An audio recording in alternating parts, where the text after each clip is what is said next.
Hello and welcome to another stream for Frenchman learns about the history of Japan. And I guess not just the history but many topics about Japan. And today we are starting something that might take a few streams to get through. I found this great channel with this great series of video. I mean, I guess I haven't watched the videos yet, but I assume they're great. Which is the history of the weekly Shonen Jump by Trentin Art. And yeah, basically I was thinking, you know, I'd like to watch some kind of like entire history of like the manga industry. I haven't quite found a video about that yet, or a series of video about that yet. I haven't looked deep enough, but when I was looking for that, I did find this, and I thought, you know what, that's actually pretty interesting. So far they have a series that goes from the beginning, 68 to 1998, the year I was born, and some of those videos are very long, so again, this is going to be like a mini stream series. I might do some other stream in between. You know, about different topic, because as I said, there's hundreds of topics I want to cover on this series of Frenchman learns about Japan. But yeah, again, this is a great find. You know, I just quickly like clicked through the video a little bit. It looks very quality in terms of like not AI voice, and a lot of research, I guess, for all this. And obviously you guys know I'm a big fan of anime and manga, right? So I thought like the history of Shonen Jump specifically would be very interesting to get into. I'm sure there's a lot of stuff I don't know between, you know, obscure manga, never translated manga, potential drama, scandal, and milestone, and many things like that in the history of Shonen Jump. So yeah, I thought this would be fun to watch. So obviously link to the playlist with all the videos in the description, and obviously check out this channel and I guess support this channel, because yeah, I think this is the kind of peak channel that I like to find. And watch, I would say, like this kind of, you know, crazy long-term project. I mean, the first video is from 3 years ago, right? And they've only got up to 1998, 2 months ago, so they still have like, you know, probably a couple of years, because as we get closer to now, there's probably much more manga in Shonen Jump and much more stuff to talk about. But yeah, I love this kind of project. I mean, I'm always like, you know, looking for more channels like this that have this kind of crazy dedication to a long-term project, a long-term documentary project like this. So yeah, hopefully this is good stuff. And if you guys have any knowledge of any series that's more covering the entire history of manga, and obviously I'm not really talking about like a short video, because when I was doing my research for this, I did find a few like up to 1 hour video, but I don't think I need to explain, that's way too short. You know, what I'm thinking is finding someone who really went out of their way to do a like a really deep dive, maybe not talking about like every manga ever made or something, but you know, more than 1 hour deep dive is what I mean. Something like this, but for the entire manga industry, maybe. Talking about the different big moment artists, magazine, and stuff like that. I just want like some kind of overview of the industry. And yes, as always, obviously I'm lazy, right? I could get all that by doing my own research, but you know, I'm a reaction channel. I like watching videos that explain stuff to me. What can I do? What can I do?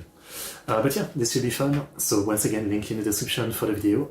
Link to my Discord, stream and Patreon if you want to follow, support me. Request reaction.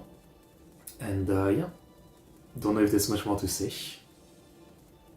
One time, I had a Shonen Jump volume. I was in a garage sale in France, and there was some guy who sold like anime, manga stuff, and he had like, you know, this very like sick Shonen Jump kind of magazine, yeah, basically. It was in Japanese. I don't have it anymore, I think, otherwise I would have found it. But it was kind of cool. It was kind of cool. I think it was one from like 20 years ago or something. He also had like some Battle Angel Alita manga, a bunch of DVDs and stuff like that. I bought a bunch of stuff from him. Yeah. Otherwise, I've never actually read the magazine, right? I've read many mangas from the magazine, but the magazine itself, yeah, never really experienced it. I think there's probably an online version of it, but I know that like the magazine is not just manga, right? There's more stuff in it, yeah. Anyway, let's get into it, starting with 68 to 69. Let's get into it. Here we go. Of my love for Oh yeah, as I said, I skipped ahead to see if it was AI voice, which is a terrible thing that you have to do today. Like, too many times I made the mistake of not checking and then re-reach one of the streams that I do, and it's an AI video, and I'm sad. English. Weekly Shonen Jump, a giant of the manga industry, standing tall and above its peers, is a magazine that's been around for over 50 years, having a very storied history. But there was a time where it was the underdog, the young shonen protagonist, which dreamed to reach the heavens. Of course. Almost 10 years after its biggest rivals made their debut, which would be Weekly Shonen Magazine and Weekly Shonen Sunday. The magazine would have to grow, achieve hit manga after hit manga throughout decades to reach where it is today, and that all started in the summer of 1968. With the dramatic intro aside, I really admire Jump's origins. It's something you don't initially think to research or look up. Jump's always been a giant, right? But finding out its contemporaries started almost a full decade before it took me by surprise. That's right. One thing is that they always have gravure, right? I remember that. I think I first learned about that potentially in the Yakuza game, in the early Yakuza game, and maybe even today. If you go to the convenience store, there's like a magazine section where they have actual scan of the covers of actual magazine, and that's how I learned that there's gravure on the front of manga magazine for some reason. I mean, I get the logic, but it's kind of funny, right? Rather than having Luffy, you just have like big boobs, sick up lady. It's interesting. Surprised the first time I heard about it, especially when Jump is so big now. Magazines like Shonen Magazine and Shonen Sunday are known in manga circles for sure, but they're not talked about as much as Jump is. That's kind of the only one that I would usually care to name. I know some other names, but it's not like I would actually be able to associate what manga are with them, Obviously, like, in the West, we don't really read magazine, we read the manga, be it in physical or digital, right? In Japan, I guess the culture is much more to read the actual magazine, so yeah, in the West, we don't really know the magazine name outside of Jump, because all of the biggest, or most of the biggest manga and anime are from there, right? Calling it Weekly Shonen Jump at this point in time is also kind of incorrect, as it was a semi-weekly magazine at its release, only adopting the weekly part of its name at around issue 20 of 1969. At least I think so, based on some help from a friend, who stated that the green ribbon on the issue 20 cover of 1969 is to celebrate the launch for the new weekly format. The previous cover, which is one of my favorite older ones actually, also seems to state that the magazine will move to a weekly publication next week. Another important thing to mention is that Jump had a sort of predecessor, a magazine called Shonen Book, which did debut at the same time as Jump's rival magazines, possibly laying some of the foundations for the Jump we know. I don't actually know much about it, and information seems a lot more scarce than information about Jump, but I thought I'd at least mention it as an important detail in Jump's early history. Before we dive into the series of the 60s, I have to preface the rest of the video and any future videos. You're reading the wrong direction. I was talking about that recently, how when I was young and I had a birthday and someone gave me the very first manga I ever had, which was a random volume of Dragon Ball, and not only was it like not the first volume, but I read it from left to right, and I just remember like being very confused. I was really so confused about the story. I kept like re-going back to the panels and just not getting it until I actually reached the other side. And it does say on the other side, which is the correct side, right? The right side, if you will, that you need to read from right to left. And that's how I learned about that. That was freaking like 20 years ago. I do about Jump's early years with a few things. I do not know Japanese, and some information I say might be incorrect. I might misspell or mispronounce names, and not just because of my dyslexia. Have you done your homework yet? Oh wait, you're dyslexic. Done your homework, Cav? You answer. Hey, talking, me too. But due to the nature of how finicky translations can be, this video. What is this? Tangiado lo flamingo. Bisolomi bear Sama have arrived. Is this a real translation or is this just a meme? But yes, translation or something. Video is more so an expression of my love for Jump and me wanting to explore and share my ideas about its early years. Part of that is not knowing fully what every manga is called or is about, and there's a certain mystery to all of that I find really captivating. Now, without further ado, let's begin with the first issue of Shonen Jump, which is kind of a special one, not just because it's the very first, but it's one you can actually own. Definitely seen that cover before, yeah. In most videos that talk about manga, they might use this cover to illustrate a point. And if you're a big Jump fan like me, you might own. You can check a video out by friend of the channel Manga Crash, where he unboxes one of the first volumes. It's actually a reproduction version, and there's a few like this, but none of this old, mostly being ones from the 90s or 80s. Let's have a closer look at this issue's cover too. At first you might notice the racer boy and his car. I'm not sure why that's there, considering I can't find any manga about racing in this particular volume. It's likely there to just help the magazine appeal to its target demographic, being young boys. However, what I want to highlight most is what many consider to be Jump's first manga. He's on the cover and is the first thing you can read in the magazine. I'm of course talking about Kujira Daigo. Kujira Daigo, which translates to Whale Daigo, seems to be about a large boy with an even larger heart who focuses on helping others at school, and that just sounds really sweet. Authored by Umemoto Sachio, it ran for 11 chapters and had 2 volumes, probably ending naturally, although you could point out that it got axed, and that's fitting due to Shonen Jump's nature of having ruthless axes. I don't think this is the case though, considering many of Jump's early series were very short, and it would take some time for the magazine to become like it is today, with batch. I mean, I assume most manga back then were like on the shorter side.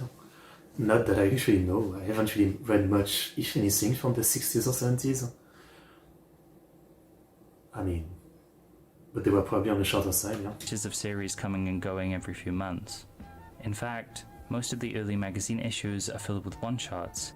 It would take Jump some time to be mostly comprised of serialized series.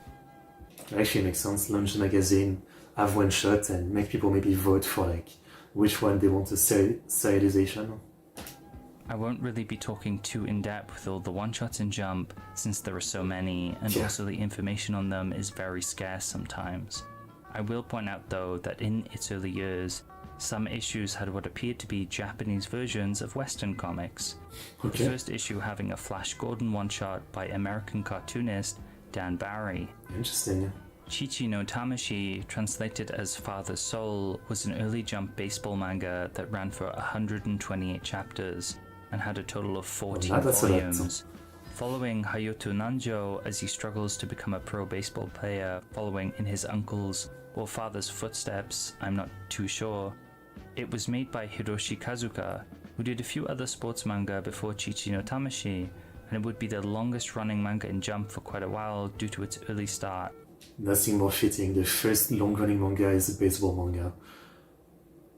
Yeah, nothing more fitting. Ending in issue 44 of 1971. It would definitely not be the last baseball series though, as Jump and Japan in general seems obsessed with the sport, especially in this period of time. Not technically yet a full series, but Haranchi Gakuen or yes. This is the one from Gonagai, you know. And I think this kind of is often credited as like, I don't know if invented is quite the right word, but invented Eishi or something. In the same way that, you know, some will credit him as like not inventing, but popularizing and making it okay. Ultra-violence in manga, right? With Violence Jack, for example, or Devilman, I guess. Hello, no big history of manga? Not really. Only Shonen Jump. I couldn't find a long series about history of manga, so I found one about Jump, specifically. But yeah, I've heard about this one. To be honest, with Gonagai, yeah, I like Violence Jack, I like Devilman, but I've never checked out like the more Eishi stuff from him, like Cutie Honey, the most important manga artist ever. I mean, I disagree. I would say it's Tezuka, right? Because, you know, he kind of started everything, right? But I see what you mean. I mean, it's probably like the most popular, yeah. Shameless School by Go Nagai debuted in the first issue too. Go Nagai being a very famous and prominent manga author known for his Devilman, Mazinger, and Cutie Honey works. It's considered his breakthrough work from my understanding and is what pioneered and helped establish the ecchi genre to some extent, so its name you might have heard of. Yeah. Having 3 one-shots beforehand, it later got serialized, going on to have 119 chapters. It's actually a lot when you think about it. And 13 volumes. It follows the students and teachers at an elementary school where most of the content seems focused around making crude jokes, with the students and teachers often fighting each other. It sparked a lot of controversy apparently, as PTAs in Japan did not like the raunchy content, some information stating that Jump was supposed to end its publication due to the backlash the series received, with it. I mean, Go Nagai wouldn't be done. Isn't early 70s Devilman, right? And it's like 1000% more fucked up than this. And then Violence Jack and Cutie Honey and all that. Like Go Nagai had no chills about, pushing the envelope and making the PTA mad or something. I really, really appreciate that, yeah. Oh, konbanwa, Mark Elf. Its closing chapters featuring the characters being killed in a war with the PTA. Okay. There seems to be some conflicting information with what I could find, but it definitely makes for an interesting story. From what I can tell, it did end or went on hiatus in issue 7 of 1971 and returned for a period in issue 1 of 1972. I've read the first 3 chapters and it didn't really grab my attention, to be honest. It's mostly slapstick gags with older stylized gag manga art, which I do appreciate somewhat.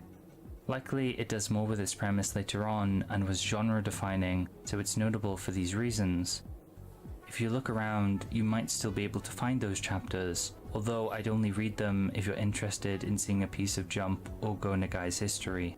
Sure. Going forward a few issues, we have Ore wa Kamikaze, translated to I'm Kamikaze. Kendo? This seems to be a delinquent manga or kendo manga where boys fight. It lasted 18 chapters and got 3 volumes, authored by Toshio Shoji, who did many other works, his longest being... I love how the art style of the tag was so babyface, right? Like the main character is supposed to be a tough delinquent, but he has such a baby face. It's really funny, yeah. A topic that isn't covered on other channel. Cycle Yaro. Manga Konto 55 Go was a comedy manga by Enomoto Yuya. It lasted 60 chapters and seems to be compiled into only 1 volume. Perhaps these were just short comedic chapters, like a 4-koma manga, or maybe Jump decided that it wasn't worth publishing everything. It followed real comedians Kenichi Hajimoto and Jiro Sakagami, known also by their duo name Konte 55 Go. It's interesting to see other types of media affect what manga would be serialized at the time, as in my experience, manga about real people aren't very common in the present day. Otonoko no Joken, or Qualifications of a Man by Iki Kajiwara and Noboru Kawasaki, lasted 19 chapters. Wow, that's a mangaka picture with a gun like that and a cowboy hat. That's a great picture. And 2 volumes. It seems to follow a young manual labor worker named Hata Ichitaro, who aspires to be a mangaka. Noboru did quite a lot of art for manga. Notable to me is Koya no Shonen Isamu, an early 70s western which was a big hit at the time in Jump. Explains it. But Iki Kajiwara is more notable for writing massively influential Oh. series like Tiger Mask and Ashita no Joe. Man, I love Ashita no Joe. Don't understand this part. I mean, 68, it is quite a long time ago, yeah. This manga is actually brought up early on in chapter 5 of Bakuman, Bakuman. where looking for inspiration and manga to read, Psycho brings it up, stating it's a manga about being a mangaka and a man. Later on, there's also a scene in chapter 16 of Bakuman where Shujin and Psycho throw their manuscript into a river, which is a direct homage to a similar scene in Otonoko no Joken. I didn't remember this part of Bakuman before I sat down to write this script, and I'm so glad it mentions and pays tribute to early Jump history like this. Another That's reason cool, yeah. why I should revisit that series and why I love it so much, because its authors are just as in love with Jump and manga as me. Bakuhatsu Yado, or Explosion Bastard, I'm not sure this is the correct title, but I hope it's accurate, was made by Umemoto Sachio, the same one who did Kujira Daigo. This lasted for 14 chapters, and I have no idea what it was about, to be honest. Likely some kind of mischievous boy fighting, loosely based on the translated chapter titles I could find. Kurohige Tanteicho, translated to Chief Detective Blackbeard, is a manga series by George Akiyama, who is known as a quite controversial and... Oh, George Akiyama. I know the name, but I forget what he's done. ...weird figure in the manga industry, from my understanding. This work, however, doesn't seem to be very well known, following a detective chief solving cases. The black-bearded part could refer to the main character being more roguish, but I'm unsure. It lasted 14 chapters and disappeared into obscurity. Keik o Sawamura Senpu is a manga series by Tetsuo Sudo and Kenji Abe. The manga only lasted 5 chapters, with the title translating roughly... Second Action Takarajima was the theme song for the movie Bakuman. Oh, okay, that's cool. ...to Whirlwind Kick Sawamura. At first, I imagined it to be some kind of delinquent manga, but with further research, I found another manga called Kick no Oni, about the real-life boxer Tadashi Sawamura, so it's likely another manga about him. There's even a picture of who I think is Tadashi Sawamura on the cover of this manga's debut. Kosoku Esper, or Lightspeed Esper, by Leiji Matsumoto, is based on a mascot character of Toshiba and 60s tokusatsu series of the same name. It's a little hard to actually follow its history, since it seems to have begun in a separate magazine or had a separate version in that magazine. To add to this confusion, this version seems to have begun in Shonen Book, Jump's predecessor magazine, and then was transferred to Shonen Jump. From what I can tell, it's a sci-fi story following Ikaru, a young boy who uses a special suit to fight aliens. The art and characters designs are cute, and I like sci-fi premises like this, so there's a good chance I would have enjoyed it if it was translated. The mangaka Leiji Matsumoto has also created many notable works, such as Space Pirate Captain Harlock. Which is why looking at the art on this one looks very different from his later art. I mean, I wouldn't really recognize that this is a Leiji Matsumoto drawing style. Galaxy Express 999, and also was the supervisor behind Daft Punk's Interstellar 5555. This is his art style, yeah. Kurenai Sanshiro, or Judo Boy by Tatsuo Yoshida, had a 4-chapter run in Jump. Although an alternative manga with the same name existed beforehand in Shonen Sunday, written by and drawn by his brother Ippei Kuri. It follows the titular main character as someone has killed his father, a glass eye being the only clue he has to work with to get his revenge. At the same time, an anime with the same name would air. Together, the two authors with the other brother would found Tatsunoko Productions, a very prolific animation studio responsible for helping on many anime, including Neon Genesis Evangelion. Tatsuo Yoshida himself being the creator of Gatchaman and Neo-Human Kashin, which had a revival of sorts in 2008 with the anime Kashin Sins, which I wanted to mention because I like it. I've never seen the anime, but in some manga that I had bought 15 years ago, there was a poster for Kashin Sins that I had on my wall in my old room. If you can ever find video of my old channel, when I was in my old room, you might see it. Twilight Zone by Kotaro Komuro was a short series that lasted for 4 chapters. The author would go on to do a few more sci-fi Shonen Jump titles in the future too. This one was annoying to research due to the very well-known American television show with the same name. Perhaps it followed a similar pattern of telling standalone stories about disturbing or unusual events. Kakumeji Guevara by author Shintaro Miyawagi lasted for just 3 issues and seems to be a retelling of Argentinian Marxist revolutionary Che Guevara's life. I'm not going to pretend I know anything about this subject or Che Guevara, but finding this for the first time was... I know the subject, and it's kind of crazy that in '68 they made a manga about Che Guevara. Like, that was really close to the event of, you know, the Cuban Missile Crisis and the Che Guevara stuff. I was really close to it. It's hilarious and weird. In smaller Shonen Jump circles, this has become a relatively well-known manga due to how absurd it is. Why this ever got serialized in Jump is a bit of a mystery to me, but its author is certainly an oddball considering the other series they've made, which I will not mention by name. Okay. Chosensha Ken by Sachio Umemoto, returning yet again for a one-volume manga which from images and covers looks to be about a man on a boat who uses nets to fish things up.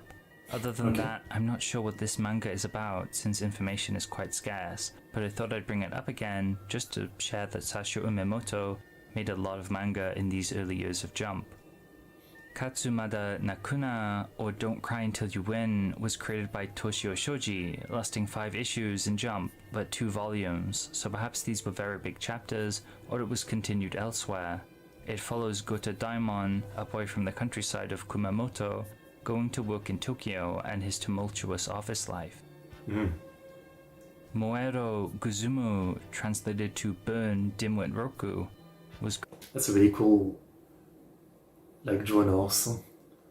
The muscle definition and everything. Very nice art. created by Keiji Nakazawa of Barefoot Gen fame. Based on some pages and tidbits I could find, the manga was about a foolish and lazy boy with a horse, it being one of Keiji Nakazawa's only non-war manga, lasting for only 3 chapters until it ended. Muhomatsu no Isho, or Rickshaw Man, is a manga adaptation of the 1958 color Japanese film of the same name, which is itself a remake of an older 1944 film with the same name. The manga was created by Hoshi Asuna and lasted 3 issues, telling the story, I assume similar to the movie, of a rickshaw man who becomes a surrogate father of a child of a recently orphaned widow. Background music is from Gundam, I guess for cool music. Mosa by Tetsuya Chiba lasted 1 volume and had 11 chapters. It looks to be a delinquent manga or schoolboy manga, being featured with others of its kind on the magazine covers. Tetsuya Chiba being responsible for the art in Ashita no Jo, meaning it's... I was gonna say the art is familiar. An artist had separate manga in Jump. Dodo Yaro by Noboru Kawasaki looks to be another delinquent or schoolboy manga, possibly with the protagonist going up against a far Yankee manga was so popular. Older and larger figure based on the cover. It lasted 17 chapters and seems to be compiled into a single volume. DeLorean Man, another George Akiyama work, started its run in Jump before restarting in Weekly Shonen magazine in the future. It had 2 volumes but 44 chapters, with the story following the titular character, a rather pathetic disfigured man who fights for love and justice. Its final arc being infamous, resulting in it not being published until 2017, another example of this author being a little weird. Akatsuka... Okay, but you can't tell me he's weird and not tell me what he's done. I remember his name, George Akiyama, but I don't remember what he's done. George Akiyama. Controversial and incendiary topic in many of his work. Biography, notable work. Anything that I know? Okay, I don't recognize any name here that I know. Ashura? No. Unsettling depiction of human life. A woman commit cannibalism to prevent herself from dying of starvation. So he was doing like guru and stuff like that. Okay. He's a bit like Gonagai then. Controversial manga for the 70s. Okay.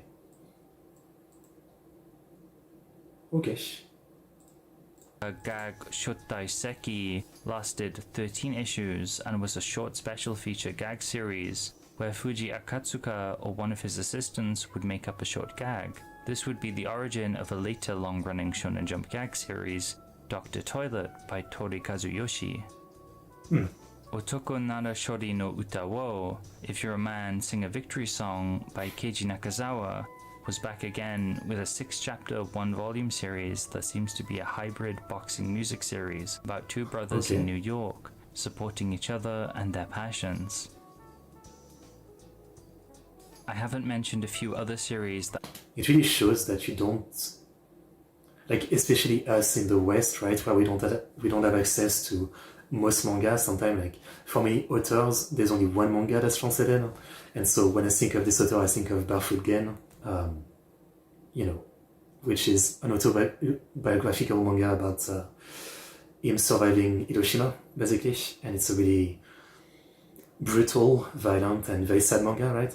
But then you see some of the other manga that is made, like this one, a boxing manga, and you really wouldn't think. It's pretty interesting. All the side manga that we might not hear in the West. Dramatic comic, and his works are the kind of erotic comics that older generation read. I understand. That were around during this period, mostly due to little to no information being available, which doesn't even lead to any fun speculation in my opinion. Chopper. However, there is one series from the 60s I have yet to mention, one big fans of Jump might know and wondered why I haven't talked about it yet. It's because I wanted to save the best for last. The series I'm talking about would be the final series to be serialized in 1968, Otoko Ipiki Gaki Daisho. And if there was a single manga that inspired me most to make this video, it's this one. Okay. You've actually been seeing its main character, Mankichi Togawa, throughout this video, as he appears on the majority of covers from this period. You could say he's the face of Jump for this era. Blink once again.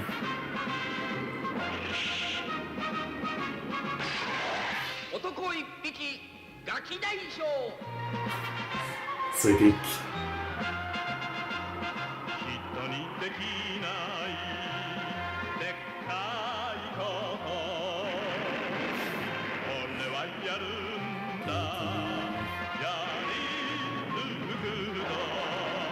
Oh.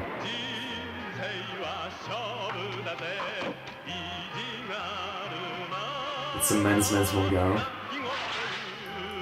Chiba Prefecture.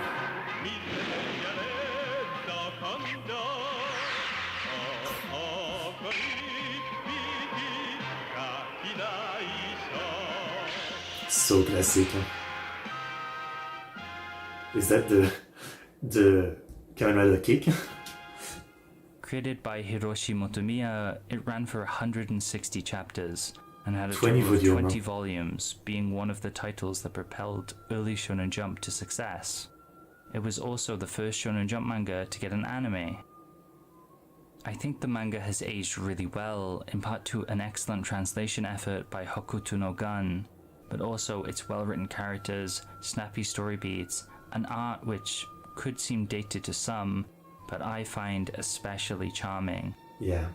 It's always clear what's happening on every page. It's a breeze to read, and it makes full use of its full-page spreads, particular ones which convey just how many people Mankichi is about to fight or how many people have come to support him.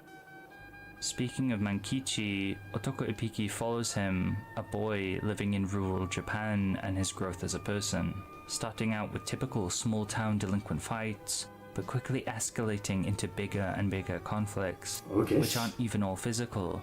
Later on, some battles would be centered around the economy and gaining power through wealth. This keeps the story fresh, as something new is happening and the stakes are elevated consistently, but with these stakes, Mankichi keeps learning and continues to grow as a person too.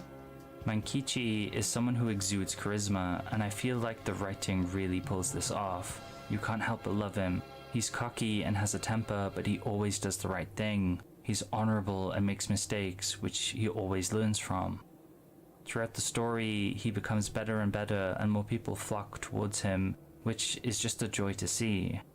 I describe it as something similar to One Piece or other shonen manga, where people tend to gravitate towards the main character. Yeah, but the manga really pulls this aspect off, making it feel natural and earned. The rest of the cast are great too, with the younger characters like Trumpet and Eyepatch Ginji being great supports for Mankichi, helping him when he's at his lowest points, while also providing good comedic relief. Then we have the older characters, which often serve to guide or foil Mankichi, like the old monk who helps him find the meaning of courage at the beginning of the story. I also really enjoyed the female cast we have so far, something a lot of shonen manga notoriously fumble. There aren't many, but they're portrayed really well for the time it was released. Mankichi's mother is a force of good and clearly works hard for her son. And on the other side of things, Chairman Mito is a powerful older woman who acts as an antagonist to Mankichi, spearheading some of the more economic content the manga tackles, making her a really fun and unique villain. Interesting. Perhaps my favorite thing about Otoko Ipiki is seeing the traits, quirks, and spirit of Shonen Jump manga I love begin here.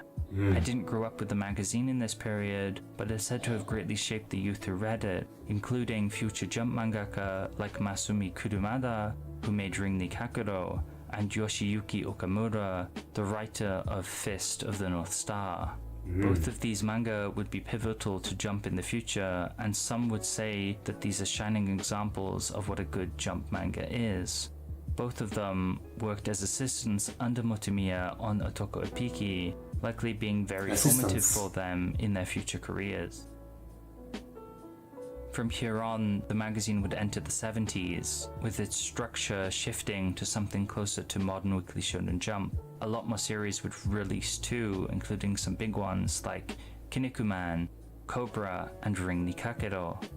But I'll save I've only watched some of Cobra, that's it. them for another day. I hope you've learned something from this video, or you're... Okay, well, that's very interesting. Yeah, the last manga I talked about there might be one that I'd be interested in reading for the history, and you know, it does make a good story. At first it looks like your regular delinquent manga where they just fight, but it seems like there's more to it, as you mentioned, so I'd be interested. Okay, so that's the origin of Shonen Jump. There was a few longer manga, but mostly a very short one, not lasting more than 1 or 2 volumes. Definitely some name that I know. So yeah, really good early history of Shonen Jump. So now let's go to 1970, 56 years ago. Today, we're following on from my last video exploring the beginnings of Weekly Shonen Jump by going into the next decade, the 1970s. While the 60s had Jump experiment with its format and would see it build its original roster of titles, the next decade would see Jump bolster How to make Earth Porridge, which is made from soil. Interesting. bring that roster with some bigger hits. Although it would be a long and lengthy process, as these heavy hitters would be scattered throughout this decade. One thing that hasn't changed between the 60s and 1970 is the sheer number of titles that began within the year, with my count being 34, give or take, as some are quite short and may not count in From the 80s, okay. We'll get to the 80s. your book, and I might have missed some, but either way, 34 new manga is insane. I think it goes without saying I won't be covering them all in detail, and I can't even if I want to because the info on some of these is really scarce. I'll be covering as much as I can, especially the most interesting manga I can find from this year, and there might be a couple you can try it for yourself. Apologies in advance if I mispronounce anything or I get things wrong. These things are a given when you're looking into these old manga, but I'll do my best. As I mentioned in the last video in the section on Chichi no Tamashi, which is still one of Jump's frontrunners at this time in 1970, baseball would be huge in these early years of Jump. And our first series of 1970 is a baseball manga called Animal Kyujo, translated to English as Animal Stadium. It was written by Haruna Miyazuki, which lasted 2 volumes and 11 chapters. It seems to follow a baseballer for a team called the Giants, who lost his eye to a dead ball. Then, ridiculed by that team and thrown out of it, he ends up gathering 9 new players, forming a new team called the Animals, players who possessed great ability and would be able to defeat the Giants. It sounds like a really cool, short sports revenge story to me, with some animal theming. Since we're already on the subject of baseball, I want to bring up the other 3 baseball series that began serialization in 1970, which are Namida no Gyakuten Homa, Gappare Ota Toshu, and Kyosoku 0.25 Pyo. Miyazuki also worked on the first and last of these, clearly passionate about manga and baseball. Sadly, none of these lasted longer than 10 chapters, and I don't have much to That's say really about short. them. Moving on, we have Nasuto, which is a really bizarre manga that's basically a Lupin III ripoff. Okay. And you can just tell by comparing Nasuto and Lupin's designs. Yeah. It was written by Kano Bancho and lasted 17 chapters, with people speculating it got cancelled and didn't receive a volume release due to fears of copyright from Monkey Punch and their publishers. An illustrator named Tad Hoshia made some parody images with Nasuto similar to the illustrations for Lupin's 50th anniversary, which is pretty weird seeing how old and obscure this manga is. I wouldn't have thought anyone would remember it. This is a manga you can actually read too, because a Lupin fan named Isterion has translated the first 2 chapters. Expect jokes about stealing, thieving, harassing ladies, and things from Lupin III, but with less class. Siberia no Kiba, or Siberian Fangs, by Koichi Ikenai, seems to be about a hunter and his dog fighting things like tigers, in what I presume to be the Siberian mountain. The art looks really good on these covers. Although the Siberian part could be referred to One the Piece, Moon Wolf yeah. as being a Siberian wolf. It seems to be a wilderness survival battle manga, but only lasted 10 chapters, with information about it being scarce. Although it was featured on a Reddit Shonen Jump iceberg by user Semideus, listed in its final tier. It seems like they just picked whatever unknown manga they could find though, since I don't think this manga has any especially notable qualities. Its premise is cool though, and would be seen again with manga like Ginga Nageriboshi Gin. One of my favorite, shonen animal story. Ginga Nageriboshi Gin is so epic. It's such a good one. From the 80s. Ore wa Gebatetsu was created by Fujio Akatsuka Avec la département store in Shinjuku, elle collab with Nosuto. and is a gangbanga that ran for 18 chapters and 2 volumes, seemingly about a boy and his dog. The author's name may be familiar to you, as they're the creator of Osumatsu-san. It's cool to see another big name in Jump, even though the manga they made is Never fairly watched obscure. Osumatsu-san. Totsugeki Totsugeki. Ramen by Mikiyamoto When you say Totsugeki, I think of Girls and Panzer and the Japanese team. Shizuki, translated to Ramen Charge or Charge Ramen, looks to be about a boy who runs a ramen stall, with possibly combat elements based on the covers, or they could be equating food service to a battle. Ginga. It would only go on for 2 volumes and 14 chapters before ending, but I thought I'd bring this one up anyway to highlight the variety of manga that was being serialized at the time. And while this wouldn't be a hit, it's nice to see a cooking manga in Jump at this time. Mochizuki himself was quite prolific, with his biggest series being Wild 7. But the most interesting thing he's done to me is illustrating some of the X-Files manga. From what I can tell, he seems There was an X-File manga? I didn't know that. Interesting. to be attributed to Volume 3, so must have covered either Shadows or Fire, probably the former. This has nothing to do with Shonen Jump, but it's something I'm especially interested in and would love to cover one day, provided I could find anything more about it. Worst by Kotaro Komuro is a science fiction dystopia story focusing on humans and a group Ramen manga from so long of ago. worst men. The manga is split into 3 parts with 37 total chapters, in 4 volumes. It's had some praise for I do know a manga called Worst, which is, I guess, a sequel to Crows, manga about delinquent fighting, but one of my favorites. And Worst is, I would say, worse than Crows, but I still like it. its art and story, as the mangaka was Osamu Tezuka's pupil.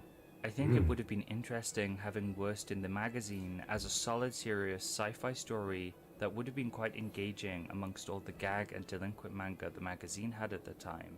Fellow YouTuber Smizzle has a video on Worst and it goes in-depth as he can on it, which is an entertaining and informative watch, Yes, you can. which I push you to check out. And since we're on the topic of Smizzle, he's actually done a few videos on older Shonen Jump manga, and these so happen to have also begun serialization in 1970. So we're going to go out of chronological order for a bit to talk about them. The first is Genyaku Seisho by George Akiyama, a familiar name if you watched my first video. Yeah. Smizzle has a short going over a character that seems to be the first black protagonist in Shonen Jump, something that would have been pretty rare back then and still is to this day. It looks as though the manga jumps between different protagonists and is possibly something to do with religion or occult, based on the chapter titles I could find, although this is just speculation. One chapter Smizzle mentions features a father and son singing and playing for the entire chapter until at the very end the father dies, which is very on brand for George Akiyama but incredibly dark for Jump. It ran for 33 chapters, which was a decent amount for the time, and was compiled later in George Akiyama's career into 2 volumes. The other manga Smizzle has covered is Ashita wa Tsukumeru ka, or in English, Can You Grab Tomorrow, by Toru Shinohara. Always some cool name, huh? Smizzle actually has 2 videos on this, one where he tries to find a lost Shonen Jump series, and another where he ends up buying the issue it debuted in. From Smizzle's video, he shares that the protagonist's name is Tatsuya Hayami, and that he's likely fighting the Yakuza or debt collectors for his dad. It's possibly about trying to wrench back their life from these figures who want their money, thus the title. The author is known for his works with strong female characters and has quite a large body of work overall, but nothing that sticks out too much to me. It had 10 chapters in total and didn't stick around for very long. All 4 of Smizzle's videos are well made and interesting, and I'll link them all below. It's really great to see other people invested in Jump's early years like he is. Arashi Sanpiki by Satoshi Ikezawa is our first real big hit of 16 volume. 1970 and was a gag manga with more of an ecchi focus on raunchy comedy. It sounds as if the male and female students had a rivalry and gags would ensue based on that. The protagonist is likely a character called Rock Umezato, who is half American, and is one of the first non-dark-haired characters I've seen so far in Jump. He has the Trump The hairstyle. series got an impressive Oh no. 16 volumes and 163 chapters, but sadly there are no translations, which means I don't know much about it. Satoshi Ikezawa would go on to make lots more manga, including Circuit no Okami, a future Jump racing manga. Okay. Senen Ukoku by Shigeru Mizuki, or Millennium Kingdom, was a 30-chapter, 3-volume series I like the possibly style. based on Akuma-kun, a 4-chapter short series by Mizuki. The author is known for Gegege no Kitaro, and the similar art style and monster leads me to believe that this was another one of his yokai-centric stories. A neat fact about Shigeru Mizuki is that he lost his arm fighting in war, but through his love of manga managed to learn how to draw manga with his other hand, and to great results too. This is one I mentioned for the author That's really cool. I didn't know that. because it's someone else who's fairly well known and has made something important. Okinawa by Keiji Nakazawa of Barefoot Gen fame lasted 7 chapters Because a and tree set background. in the province of Okinawa in Naha City, 1968, during the Vietnam War, where it was being used by US forces. The main character, Saburo, has his house destroyed by a drunk pilot of a B-52 bomber, which kills his mother. It sounds like it was tapping into similar emotions of his other work, mainly the anger and sadness which are associated with war. Particularly the way innocent people are harmed by it. There's a focus on the powerlessness of the Okinawan inhabitants as soldiers move around their land and homes, capturing the pain that war and conflict has on their day-to-day lives, even if they aren't a part of it. A different but welcome story in Jump. Yeah, As we can more of a see seinen kind of story. by how long Arashi Sanpiki lasted, comedy manga in Jump were very big at the time, successful and long-lasting. A lot of modern Jump fans seem to What is dismiss this? comedy manga today, but for the longest time it's actually been pivotal to Jump's success. From here on out, there'll always be a huge comedy manga in Jump, especially when we reach Kochikame in a few years. The next I mean, when I think of like long-running Jump comedy manga, for me it's Gintama, even though I haven't read the manga, I've seen the anime, right? But it is true that, yeah, these days, I guess, there's comedy in more action stories, but I guess you don't think as Jump as a manga magazine for like full comedy manga. It's like there's a lot of comedy, but in more action manga, basically. But I guess back then there was full comedy manga. Interesting. These 3 manga I want to talk about would influence other comedy manga for decades to come, it all trickling down to modern day with titles like Me and Roboko, a current staple of the magazine in 2023. I don't know this one. The first comedy manga we'll start with is Manga Drifters by Yuya Emoto, who finished up Manga Conte 55 Go, which we covered in the last video. Manga Drifters ran for an astounding 268 chapters. I'm not sure what it was about though, perhaps following other comedians like the previous manga. Either way, it managed to last a long time and wouldn't be the only gag manga to do so from 1970. Okay. Dr. Toilet was another gag manga written by Kazuyoshi 30 Tori, volumes. and amassed a total of 319 chapters in 30 volumes, eventually becoming the longest running Jump manga for a time, having an impressive 7-year run from 1970 to 1977, only with its streak being beaten by Kochikame in 1984. It initially followed Dr. Toilet, who studied scatology but changed direction early on in its run to focus on a school setting.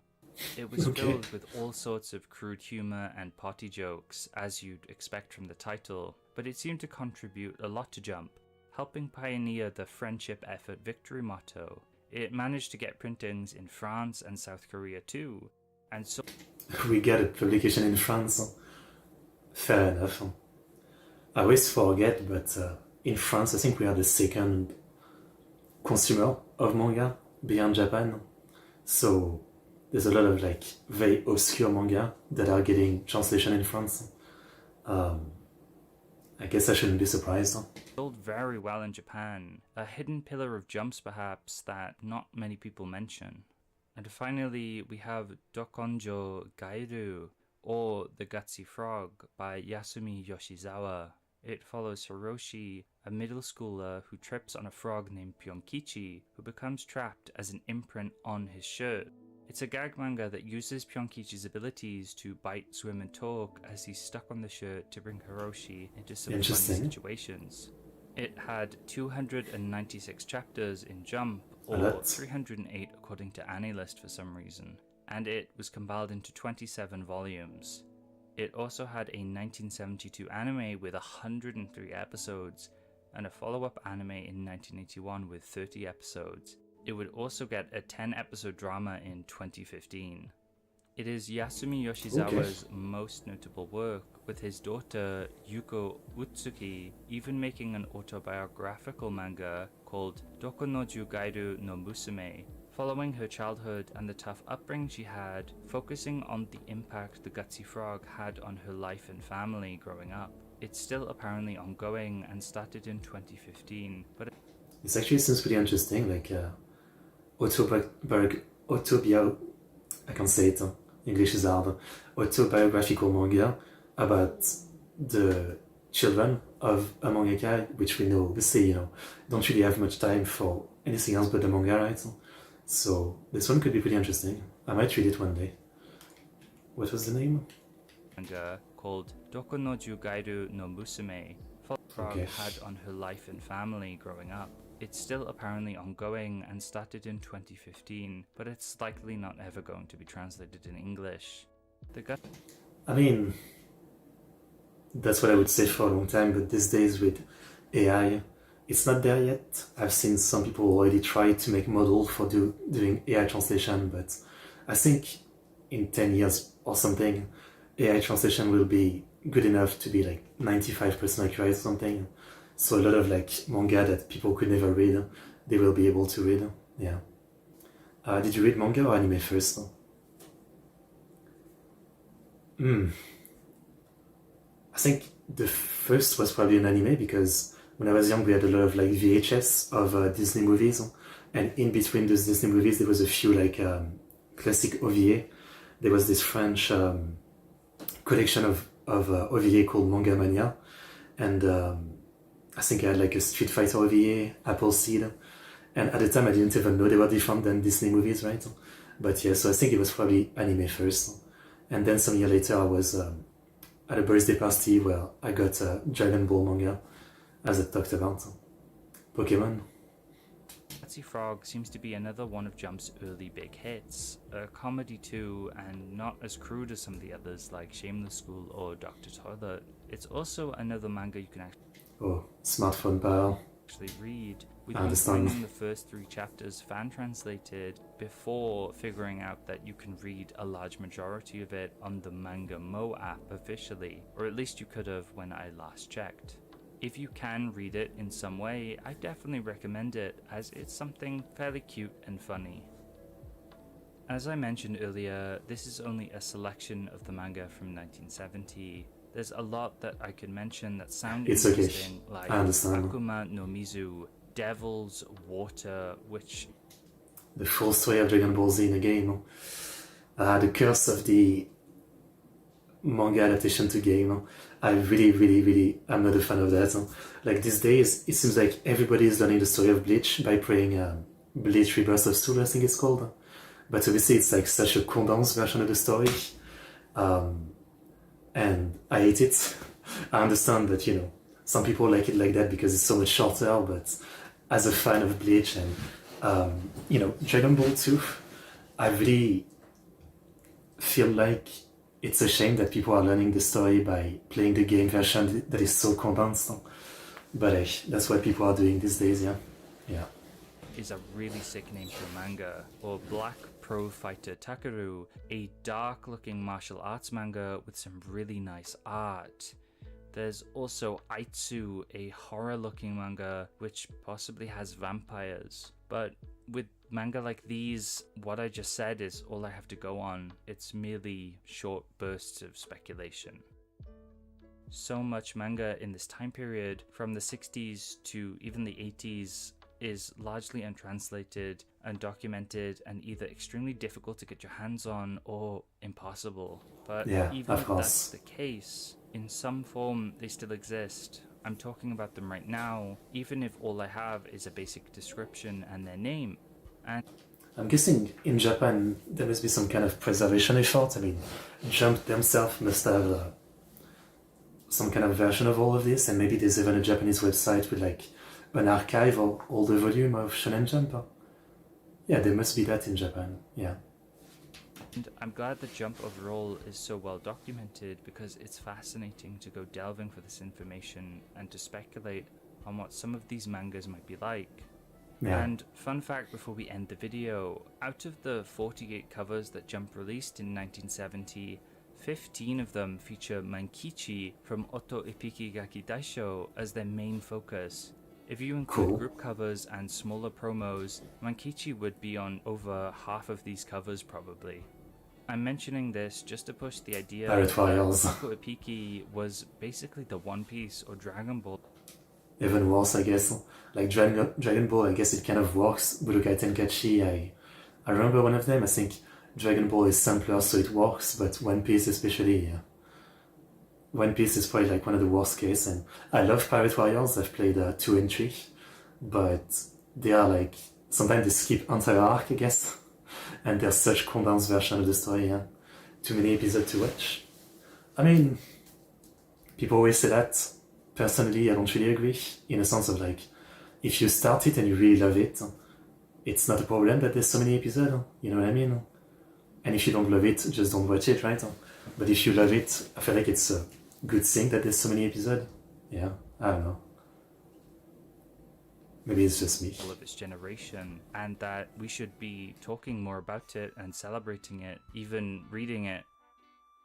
I hope you've enjoyed this video and learned something new about Jump. Started in 2018. Fair enough.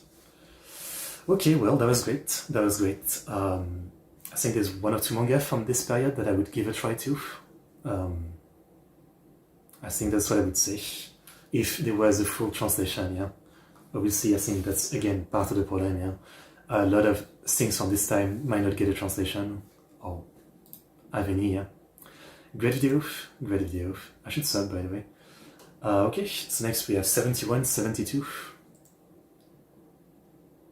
Early 70s. I think Devilman is from 71. Or am I crazy? Never watched Bleach before. Last time. Again, like, I've seen a trend recently with so many Japanese YouTubers. They basically play the game, Bleach Rebirth of Soul, which again, it's like a very condensed version of the story. And then they watch the newest, anime, which continues the story.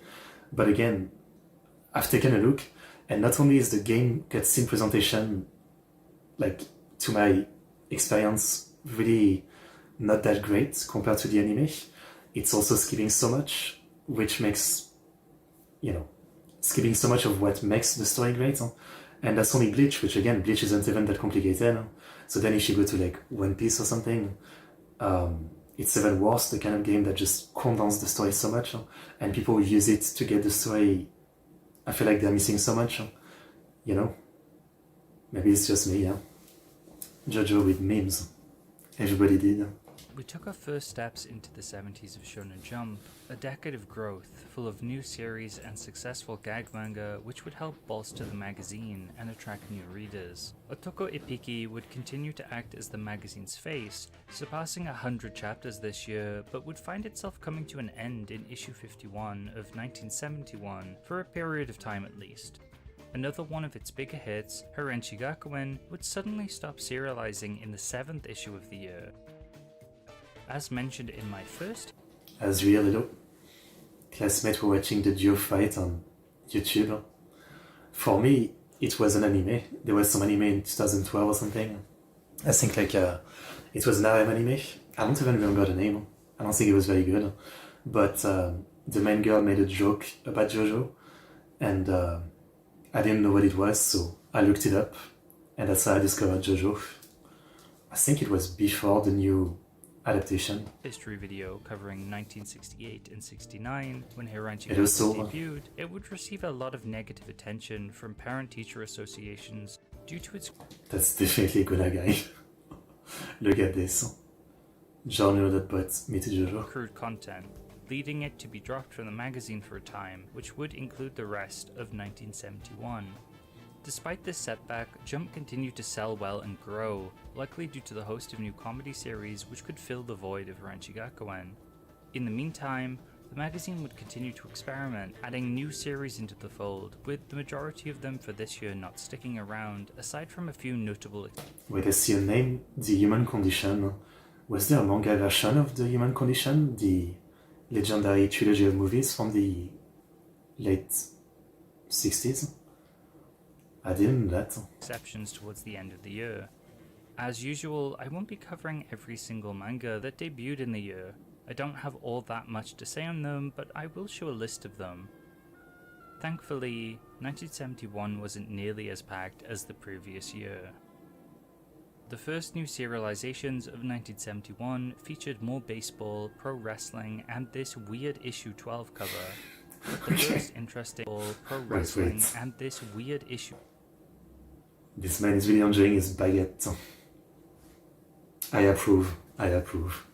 This is how you eat a baguette. 12 cover. But the first interesting one to me is Osamu Tezuka's Lion Books 2. Oh. Lion Books was a series of one-shots, the first series originally published in Omoshiro Book from August 1956 to July 1957. Omoshiro Book was Shonen Jump's predecessor in a way, so think of it as Shonen Jump's grandpa, I guess. Lion Books 2 would similarly be published in Shonen Jump every month from issue 13 of 1971, which was in March, until February 1973, meaning Osamu Tezuka was a part of Jump for almost 2 years.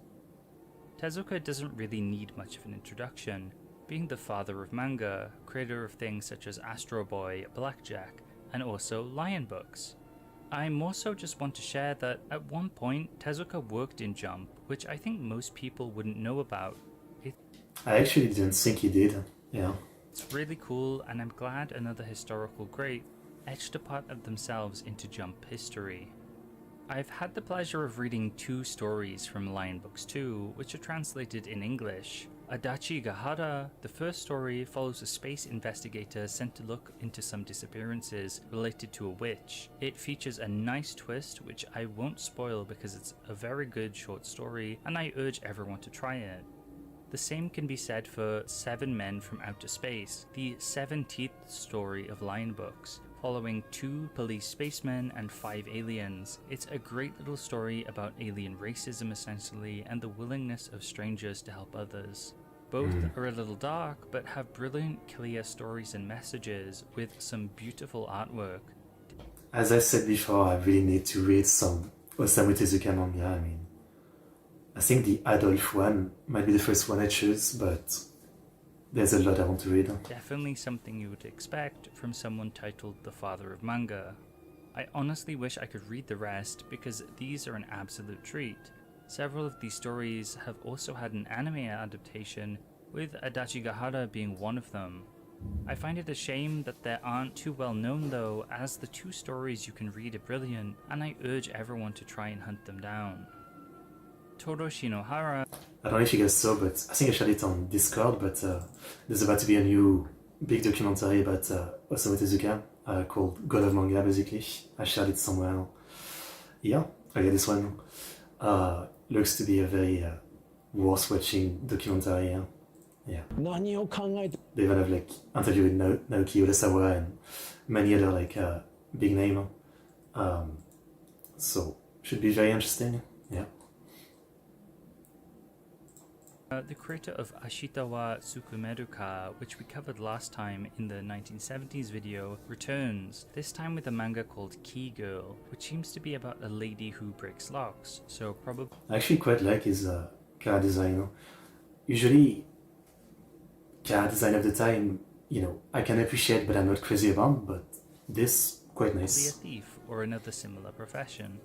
It might be like Cat's Eye, another Jump title following female thieves, which debuted 10 years later in 1981, although it would be a much bigger success than Key Girl, which only lasted 20 chapters. Another returning face from 1970, we have Mikiya Mochizuki with Japash. It lasted 25 chapters and was compiled into 2 volumes.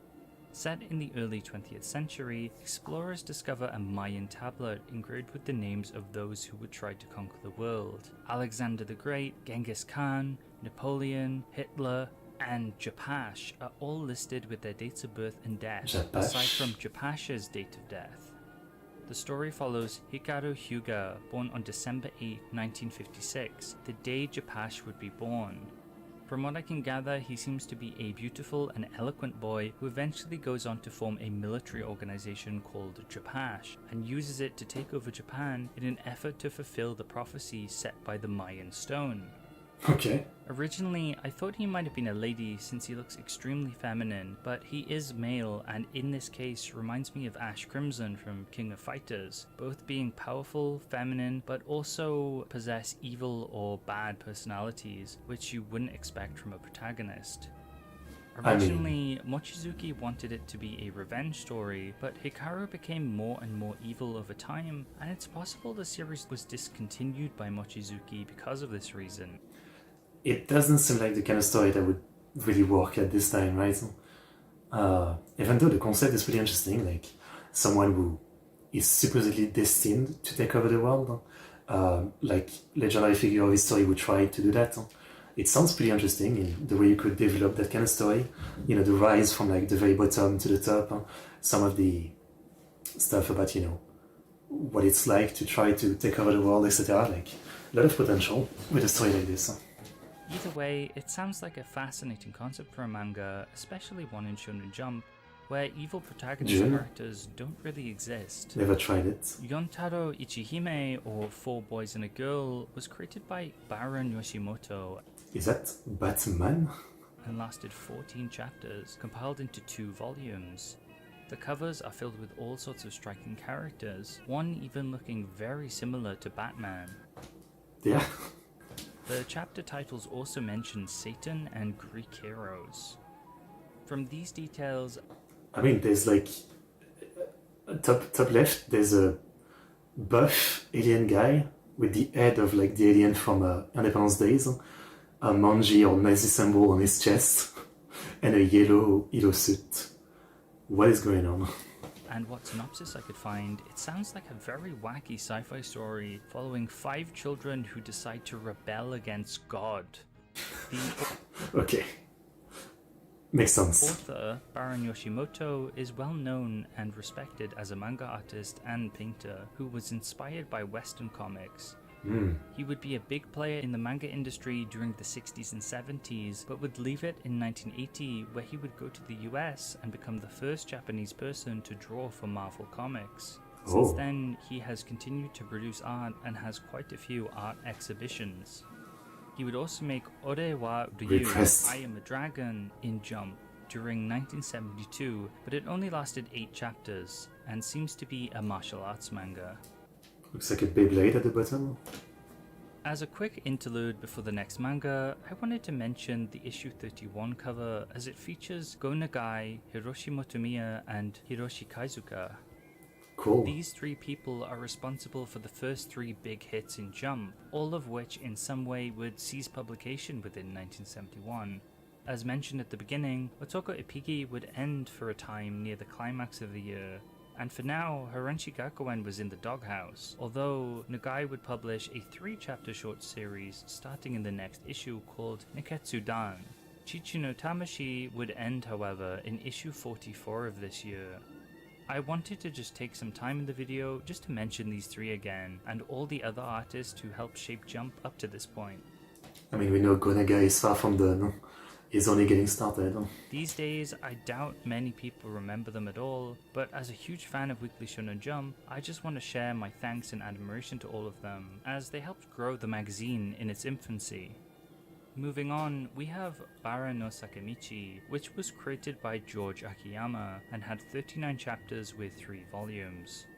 It seems to be quite the surreal and possibly dark manga which tracks based on the author's previous work, possibly being a more realistic take on the delinquent fighting manga, or not, as there's some weirdly psychological elements and mechas?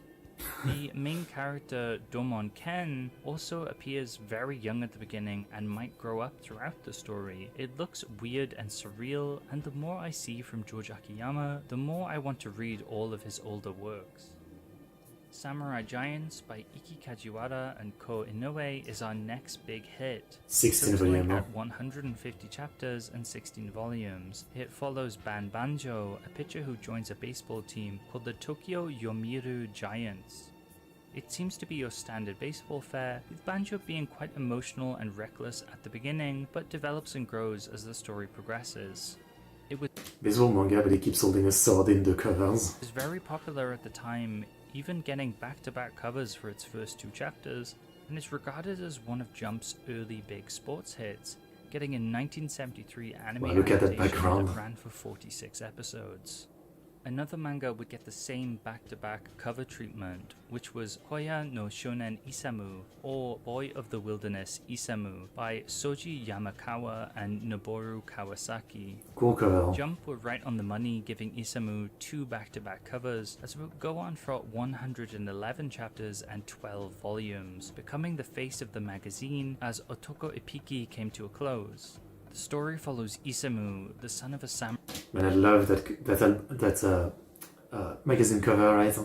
The framing of it, the way the bullet is also like piercing through the guy, but also like to the magazine name. That's really cool.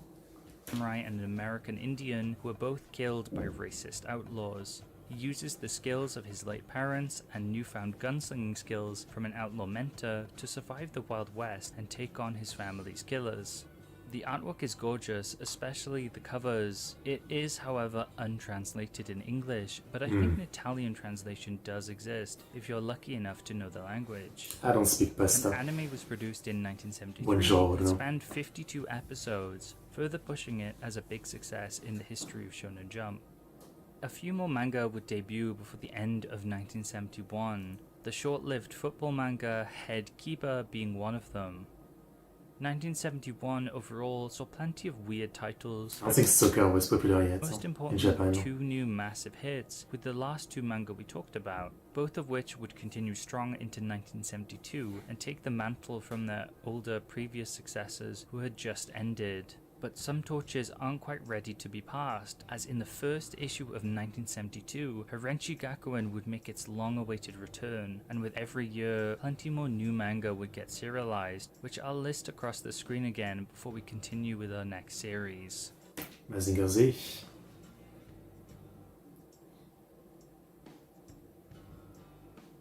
Musashi manga? Musashi, created by Hiroshi Motomiya, who wasted next to no time after seizing serialization of Otoko Epiki, gives us his take on Musashi Miyamoto's life story. Despite it being one of the rare manga you can actually read fully from this period, I'd heavily dissuade you to. It's not a very good manga. The story is hard to follow as it skips through the events of Musashi's life. It's confusing as to what's going on and who everyone is. I mean, 3 volume, 25 chapter, yeah, that's way too short. It also doesn't help that the main character, Musashi, also known as Benzo I think, is a horrible brash character that shouts at people all the time and kills people in random bursts of anger. You really don't feel like rooting for him at all, and he feels very unjump-like. If only Inoue would come back to Vagabond, please. Finish Vagabond. It's an absolute masterpiece, but finish it, please. It's been 10 years, actually. I think this year has been 10 years since the last time it went on hiatus. I mean, people complain about Hunter x Hunter, but Vagabond has been on hiatus for 10 years. Yeah. Now, obviously, it's because the author himself said that, you know, like, he's been drawing the manga, right? But you know, Vagabond is kind of his masterpiece, and he understands the weight of the manga, and he only wants to come back when he feels like, you know, ready to take on the challenge again or something. But please finish Vagabond. Did Bande Dessinée look like this? Nah, I think Bande Dessinée have much more of a Western comics kind of inspiration. I mean, these days, definitely some author will have a manga inspiration, but back in, you know, the old time, Bande Dessinée were much more inspired by comics, I think. Yeah. It makes for a very frustrating read if you enjoyed Otoko Epiki Gaki Daisho, which Musashi feels the complete opposite of. It would only last 25 chapters and have 3 volumes, although the translations I found seem to condense it into 9 chapters, which could contribute to its poor pacing. Astro Kyudan, created by Shiro Tozaki and Norihiro Kojima, is Jump's big hit of 1972, and it's another baseball manga. But unlike Samurai Giants, Astro Kyudan goes down a more supernatural route. It lasted 183 chapters and had 20 volumes. Even though it was a baseball manga, it still strives to be unique, featuring 9 superhumans with baseball-shaped birthmarks who would go on to beat the other major Japanese teams as well as the American Major League Baseball Association. It featured things like special balls and techniques one might see in a modern shonen sports manga, and was known for being very over the top. I mean, surprisingly, there hasn't been, in anime at least, adaptation, some like supernatural baseball manga. For soccer, you know, there's been a bunch, and other sports, right? But for like baseball, yeah, it's always like straightforward baseball. There hasn't really been one with like crazy powers, you know. There's been like some unusual one, like One Out, which is about, you know, baseball with weird rules and stuff like that, but it's still like realistic in human level, I guess. Yeah. Apparently, only 3 full games were ever played in the series. Okay. People would regularly die in deathmatch-like games, which sounds insane and something I wish I could read. From the information I can gather, it also sounds like the original writer stopped writing for the project at some point because they couldn't handle the escalation of the series, which I think is pretty funny if true, as a lot of shonen struggle with escalation problems. Right. It ended up having a 2005 drama adaptation and even a PS2 game. But most importantly, it would leave its mark on Jump by breaking the boundaries of what was realistically possible, likely being partly inspirational for all the crazy battle shonen we see today. Okay. Boku no Dobutsuen Nikki Ueno Dobutsuen Nishiyama Toshio Hanseki by Toshio Nishiyama and Koichi Iemori lasted 99 chapters and had 10 volumes. It followed the writer who was a real-life zookeeper at Ueno Zoo in Taito, which apparently was Japan's oldest zoo at the time. He would eventually become the zoo's director in 1981 before retiring in 2005. I imagine it was filled with day-to-day accounts from Nishiyama, perhaps focusing on certain animals and how the zoo was run. For our final manga of 19... Man, that sounds pretty interesting actually, yeah. Like a real, mangaka often do research when they do series, right? But you've got an actual zookeeper writing a manga. It's probably like insanely accurate and, very specific with real experience. So that sounds interesting. 72, and this video we have Mazinga Z by Go Nagai. It's one of his most well-known series and was a huge force in popularizing the super robot subgenre. It was also the first series to use... It's crazy how much stuff Go Nagai has like popularized, right? Like Violent and Guro manga with Violence Jack and Devilman, Eishi manga with, Adenshi School, Super Robot, with Mazinger. What am I forgetting? Yeah, he's really done a lot. Is it crazy to say that like in early manga history, the two more important people is like Go Nagai and Osamu Tezuka before him, right? If you look at like early manga history, yeah. The idea of mecha that people actually wrote in. So in a sense, I can thank Mazinga Z and Go Nagai for helping influence one of my favorite things ever, which is Gundam. The story follows Koji Kabuto, a young student whose parents died years before the story begins. I used to have like a DVD of Mazinger Z, but I never watched it.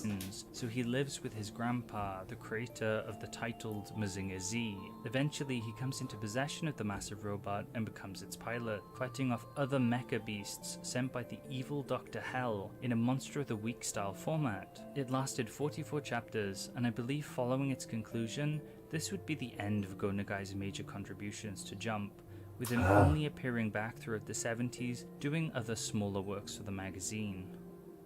All of Mazinga... I guess I always forget, but yes, like one author might do manga in many different magazines, so some of his later stuff is not here, okay. Z has been translated and you can read it, and I'm happy to say it's an alright read. I wouldn't expect anything groundbreaking from it, but it's fairly entertaining to see the weird mecha Go Nagai has created, and also it's nice to witness a piece of mecha history. Mazinga Z would find great success, even being re-released in Kodansha's TV magazine in 1973. It would end up with multiple sequels and a TV anime that ran for 93 episodes. Mazinga Z isn't really seen as much of a Jump manga though, as it would receive its popularity mostly from its anime. Regardless of that, it debuted in Jump, and that's where it had its original run, so I'm glad something so iconic to mecha originated from the magazine. And with that, we come to a close on 1972. Okay, well, a good year, 72. Things are really shaping up. More variety is coming, I think, is what we're noticing. Even though baseball, I would say, still dominates, right? No surprise there. Really good stuff, really good stuff. Next, we have 73 to 75. 3 years in one go. Let's go. Up to this point, we've explored the first 5 years of Weekly Shonen Jump. We've seen its beginning and the series that helped lead Jump to success. But at this point, those original series are over, and the magazine has been filled with new life. In this video, my aim is to explore Jump in the years 1973, 1974, and 1975, the middle years of the 70s.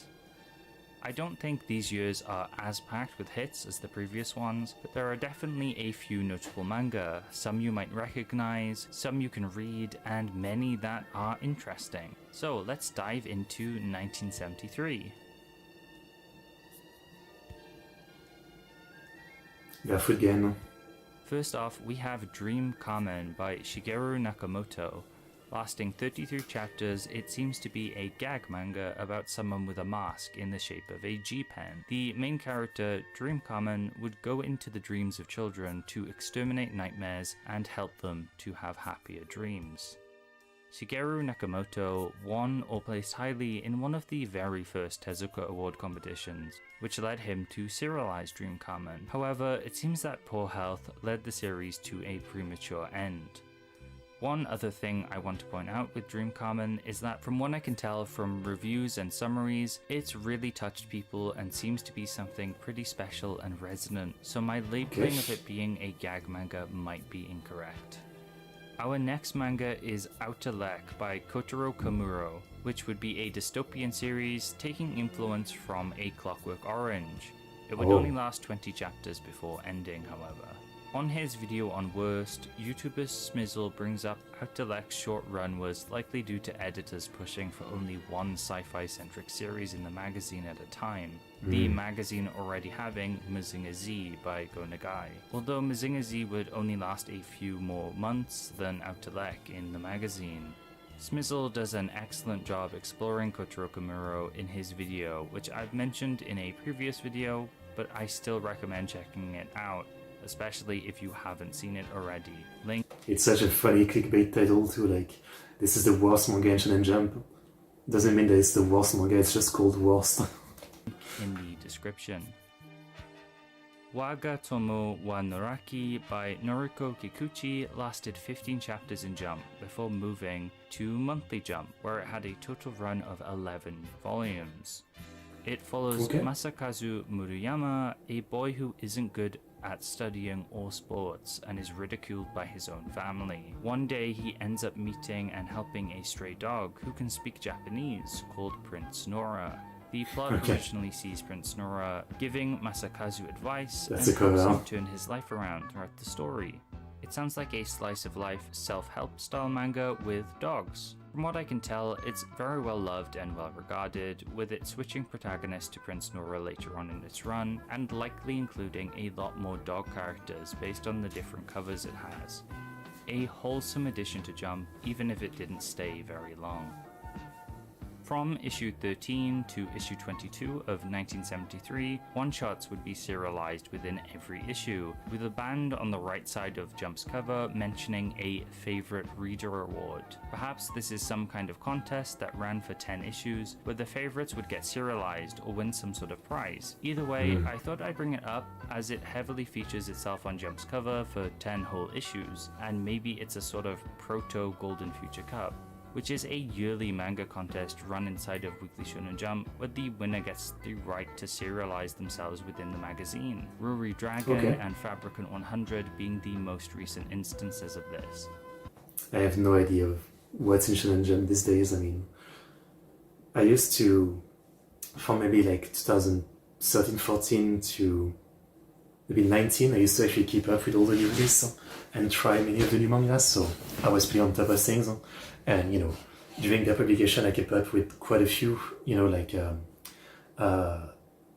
Bokuben, Weekend Study, Dr. Stone, when it started. Like, there was quite a few, but yeah, in the 2020 so far, I've kind of fallen out of reading any manga weekly. And these days, the only manga that I read are one that I've finished and fully translated. I've totally, like, lost the pulse on what's going on in, you know, manga right now. I only see the stuff that's popular when it gets adapted into an anime, basically. Yeah. I actually have a video on the Gold Future Cup and its curse, which I'll link in the description. I was gonna say, like, is there a good result from this? For you to watch if you haven't seen it.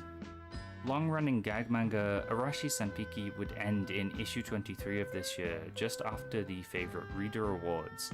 But Satoshi Ikezawa would return in the next issue with Kishi, a shorter 24-chapter series that looks to lean more into supernatural and battle elements, with the protagonist being a demon child. And to jump ahead a little, Satoshi Ikezawa would return again with Kazehana Tatsuryu in the third issue of 1974, lasting only 23 chapters. Again, this one also seemed to embrace more battle elements with martial arts, managed to get 20 chapters, possibly veering away from the ecchi story of his Arashi Sanpiki gag manga, as he wanted to tell more serious stories. After this though, he would create a serious story that would become a big success for Jump, but that's something I'll save for later in the video. Barefoot Gen by Keiji Nakazawa is likely the most recognizable manga on this list, and well, I didn't realize it was 10 volumes. Obviously, if you don't know, there's a 2 movie adaptation of it, which I've seen, and they're both pretty hard to stomach, but the first one especially. Basically, the author, Keiji Nakazawa, was like a little kid when he was at Hiroshima when the bomb fell, and he lost his family, but he survived, and he basically saw the aftermath of everything. And the first movie is directly as it happened in the aftermath, and the second movie is like the few years afterward and all of the consequences of the radiation and everything. And they're both really, really hard to watch because they're like as gruesome as you can get. And I just didn't realize that there was 10 volumes of it, when again, 2 movies for 10 volumes feels pretty short. It's not just a manga that's well known to manga readers, but also to the world, as an account of what happened during World War II in Japan, especially the bombings of Hiroshima and Nagasaki. I'm not sure everyone knows that it began serialization in Shonen Jump now. I am very surprised. But it makes sense, considering Jump has serialized countless works by Keiji Nakazawa during the early 70s. The story famously draws from Keiji Nakazawa's life, and the main point a lot of people discuss is the dropping of the bomb on Hiroshima, though, as it's depicted extremely brutally and tragically. I'd probably say it's a bit much for the magazine with children in its audience, but this is a really important historical event that should be explored and talked about, and I'm glad that Jump could be a force that helped circulate that. You Surprising, can read but again in English, although the volumes are quite expensive hardcovers, and the only scans I've ever read are of an older flipped version that was honestly kind of horrible to read. 2 anime movie adaptations also exist, one from 1983 and another from 1986, which I think are well regarded, as well as a host of live action adaptations, so there are many ways to experience this story. Beth again seemed to have ended or was cancelled in Jump after 55 chapters, as it would continue in a number of other magazines all the way until 1987 when it fully ended. Crime Sweeper by Bronson and Gloria Sakai lasted... Bronson, he shows up. Bronson is Oxonoken, right? 15 chapters and looks to be a crime manga with a female main character, something that seemed pretty popular in the 70s and 80s, but not so much now. I find it a really interesting trend personally. That is a point, yeah, that is an interesting trend, and I really wonder why. I think like a rise of an opinion that I absolutely despise that I've seen in recent time, being too much on the internet, I guess, is people who say that they cannot one bit get into stories where the main character is not their gender or something. Like, there's been a big drama multiple times about people saying like, you know, I don't play a game where a girl is the main character because I want to play a boy because I'm a boy. And while, you know, if you haven't seen this drama, you might think I'm exaggerating. It seems to be a big thing for a lot of people. And I generally, all I can say about that is that I just don't understand how you can think like that. Like, that you need a character to be the same gender as you, but by the same logic, you don't need them to be like exactly like you know, like as long as it's a guy, it's fine, even if the guy is like, I don't know, like 50 years old and, you know, like a professional assassin or something, that doesn't matter. But if it's not a guy, like some people say that, I don't know if this is really like the explanation for this trend or something, but you've seen that a lot, right? And I guess girls saying maybe, you know, they don't like stuff where the guy is the main character. I've seen that a lot and I just don't get it one bit. I mean, there's also in video game, you know, the thing with like the silent protagonist, so people can supposedly think that it's themselves in the story, which never feels like that to me. And I understand people are different, but yeah, I just cannot one bit understand people who think like that. Like they can't read the story because the main character is not, you know, like them or something. It's a baffling thing to say, but genuinely it's not a small portion of people. Like there's a lot of people who say that. And I wonder if that's why. I don't know.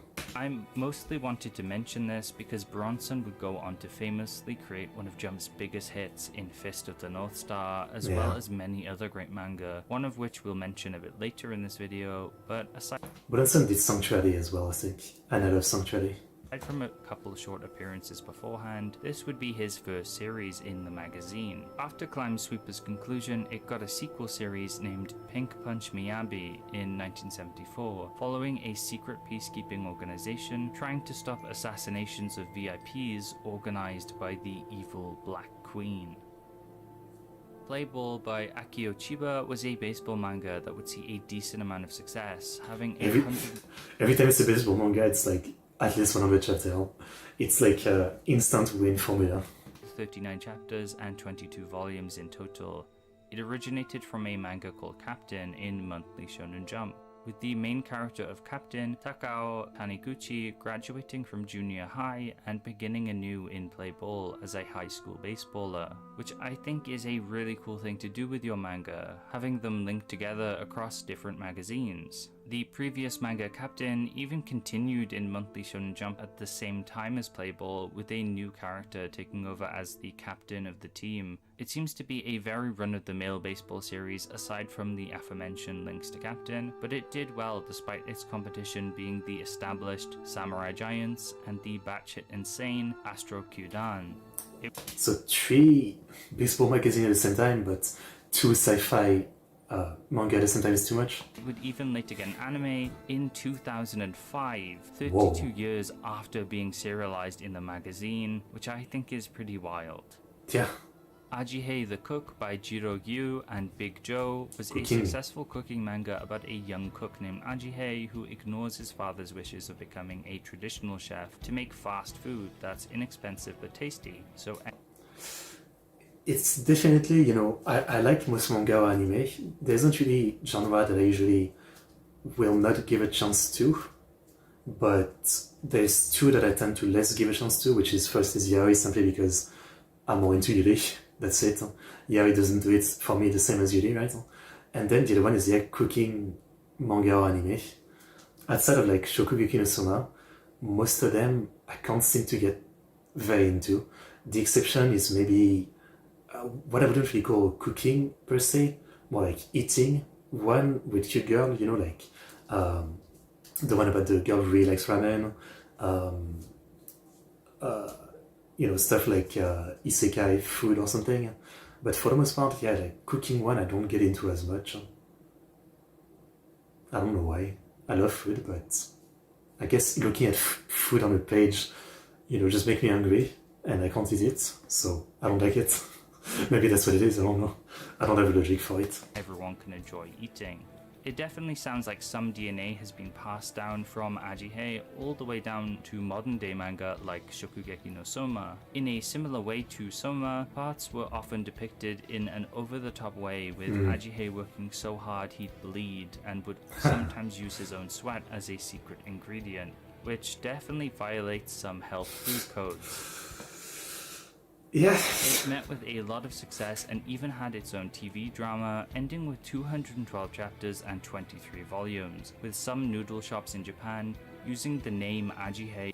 Sometimes I'm saying that, but like something like Dungeon Meshi I absolutely adore, you know what I mean? But it's a very different kind of cooking manga, I guess. In their store names due to the series' popularity. Hiroshi Motomiya is an author you should all be familiar with by now if you've been following along through my Jump series. He now returns with Obora Ichidai, his 3rd series in Jump. Following the end of Otoko Ipiki, it went on to meet some success, lasting for 88 chapters and 11 that's volumes. really good. However, despite a period of many covers and color pages, it seemed to gradually decline in popularity. It follows Toroji Tamba, the son of a millionaire that would grow up and use his assets he gained throughout the series to fight Manjiro Shimamura, a dictator governing over Japan. Using elements of delinquent fights as well as heavy political aspects, it sounds like it shares a lot of similarities to Otoko Ipiki. Hai ni Naru Shonen by George Akiyama lasted 11 chapters and sounds like another one of his darker stories that George Akiyama really shows up all the time with short stories. focuses on a child who begins figuring out that something is very wrong with their family. The main character, Ushio Matsubara, growing up in a happy family at the beginning before headless murders start occurring. The title of the manga is also very ominous, roughly translating to "the boy who turned to ash." Ushio's mother also has a rare disease where she needs constant blood transfusions too. All this information just comes together to create a really enthralling synopsis, a horror mystery series which I'd love to read. George Akiyama would follow this up in the 6-7 combined issue of 1974 with Dohazure Tenkaichi, which lasted 25 chapters and follows a child main character again, but with a big bump on his head this time, who is followed by various animals. Overall, it looks quite light-hearted compared to some of his other works. Onna Darake by Kimio Yanagisawa would have 2 one-shots before starting its 90-chapter run, doing quite well and getting quite a lot of color pages throughout its serialization. It follows Rokusuke, a boy who has lost his father and mother and lives with his 5 beautiful older sisters who often bully him. It seems to be a gag manga interweaving ecchi and family elements throughout. There's also often a yellow mouse depicted on the covers, and I'm not sure who or what that is to be honest, but the art is really cute. Classic mascot the character. author is maybe best known now for his Blue Flames manga, which has a notorious OVA anime adaptation that's so bad it's been memed on for being incredibly misogynistic and unintentionally funny.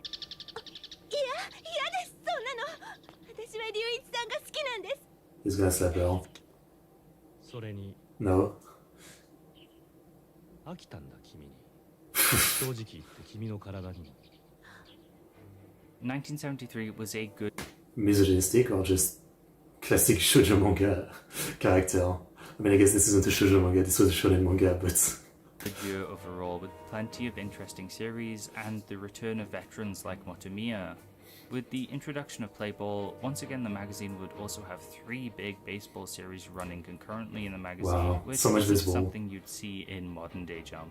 Most manga serialized this year would actually get more time to shine than the majority of manga from the last 5 years of Jump's history, many of which only lasted 1 or 2 volumes. Perhaps Jump realized the potential that bigger hits could provide for them, or longer series were more normal and viable now in the magazine as it was more established.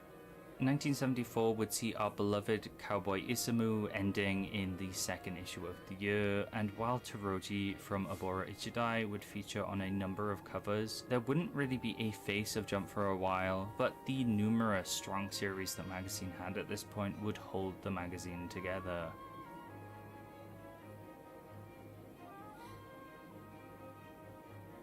Okay. From issue 17 to 20 of 1974, Jump would publish more one-shots and feature them on the cover, possibly looking for hits or talents to bolster the magazine. The issue 17 one-shot, featuring a really cool-looking character from Mayonako no Senshi, the craziest kind of eyebrows. It would be one of his last contributions to the magazine. Another interesting thing to point out is that from 1974 onwards, it looks like Jump started to do a lot more color pages. The first proper manga of 1974 I want to talk about is Yokai Hunter by Daijiro Morohoshi. Look at the art. Although it's not very well known in the West, Daijiro Morohoshi is a very well respected artist in Japan, with people like Hayao Miyazaki of Studio Ghibli being inspired by him. Many other artists respect his work and drawing style too, his assistants going as far to say his artwork was so unique it was difficult to assist him. The story of Yokai Hunter follows Haida Reijiro, a former archaeology professor who was expelled due to him looking into occult research. He now wanders Japan and hunts yokai. The art is very unique and dark with a lot of hatching. It makes it seem rough and reminds me of older Western comics, which could have been a possible influence for Morohoshi. The people are simplified but less stylized and have more realistic proportions, giving the manga a more uncanny but real feeling. Right. It's a good match for the disturbing horror elements present in the series. It also might be more appropriate to classify Yokai Hunter as a series of one-shots that ran throughout the mid-70s in Jump, rather than a series, but the first volume, which compiles the first 6 stories, you can read in English, and it's all fully translated. I recommend if you want something horror-themed from Jump. Next we have Sukaban Arashi, Masumi Kurumada's debut series. Kurumada being a figure who would go on to influence Jump in many ways and produce numerous important series in the future, which I'm looking forward to talking about. Tsukuban Arashi, though, follows Rei Kojinyama and Shizuka Ayakoji. Rei is aloof, poor, and hot-headed, and Shizuka is a millionaire's daughter who is I guess with the amount of like delinquent manga, there had to be a female delinquent manga eventually. Yeah. Rei's polar opposite and better in every way. A rivalry sparks between them, and Shizuka attempts to outdo Rei at any opportunity. Lots of petty fights and over-the-top events ensue throughout the manga, and it's really fun to see the two of them go at it. It lasted 27 chapters in total, and you can read 17 chapters as they've been translated into English. I'd recommend it too, as I really enjoyed my time with Tsukuban Arashi. It's one of my favorite older manga. After the short Doctor series called Gurambo Isha, the next serialization would see Jump immediately refilling their baseball quota 2-3 series after Samurai Giants ending with a new series called Flame Giants. Created by Shiro Mitsue and Ryoji Ryuzaki, Flame Giants was a baseball manga that ran for 56 chapters and seemed to veer more towards Astro Kyudan on the baseball wackiness scale. It had quite a few color pages and did well for itself despite having a shorter run than its contemporaries.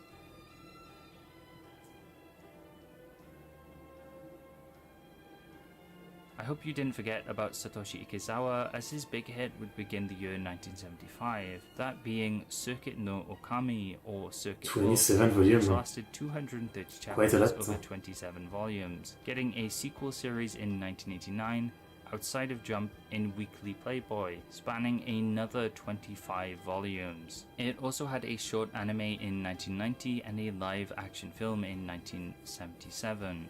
The story follows Yuya Kazebuki and their car, the Lotus Europa, as they take part in races across Japan. Originally, it looked to have started with smaller street races, gradually ramping up to a professional level as the story progresses. The manga contributed to the supercar boom in Japan during the years it was serialized, with the cars it featured being very popular as toys and merchandise at the time. Hanamo Arashimo by Ikki Kajiwara and Noboru Kawasaki lasted 32 chapters and 3 volumes. It follows Junya Shiratori, a student who practices karate, who finds out his father, a respected photographer, was killed by an American soldier in Vietnam.